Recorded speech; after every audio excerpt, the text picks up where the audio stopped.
Satuan Lalu Lintas Polresta Palembang menggelar operasi kelengkapan surat-surat kendaraan.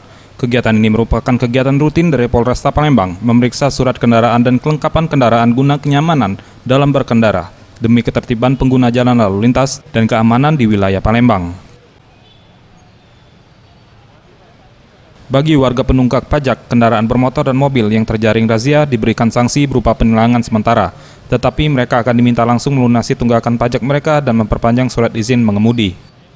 Kasubnit Turjawali 1 Ibda Sudiantoro mengatakan, dalam razia ini banyak warga yang menunggak pajak kemudian SIM telah habis masa berlakunya dan perlengkapan dan tidak lengkap. Selanjutnya pihaknya akan menindak sesuai dengan perintah untuk pajak dilihat dari pengesahan setiap tahunnya. Bila ada pelanggaran akan langsung ditilang. Selain itu, razia ini dilakukan untuk menciptakan rasa aman dalam rangka pemilu presiden dan pemilu legislatif mendatang, serta menciptakan kondisi aman dan terkendali nantinya. Ini kita dari Satlantas Polresta Palembang, kita mengadakan kegiatan razia rutin untuk pemeriksaan kelengkapan kendaraan. Target kita, Bang?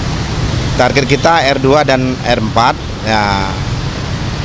Dan perlengkapan kendaraan seperti SIM, STNK atau penetapan pajaknya atau tidak menggunakan sabuk safety belt. Kegiatan ini akan dijalankan berapa hari? Ini kita setiap kegiatan ini kita dinamis, jadi kita bisa berpindah-pindah, lihat situasi keadaan, situasi. Andai kata kita ada kegiatan, kita tidak, maksud ada unjuk rasa, kita tidak mengadakan kegiatan. Tapi kalau memang longgar ada kegiatan, ada lagi informasi dari masyarakat seperti di Pelaju, permintaan masyarakat minta diadakan razia, kami pindah ke sana. Untuk kendaraan yang terjaring razia, pemilik kendaraan diharuskan mengikuti proses sidang dengan membayar denda melalui bank atau saat menghadiri sidang di Pengadilan Negeri Palembang. Tim Liputan Sriwijaya TV.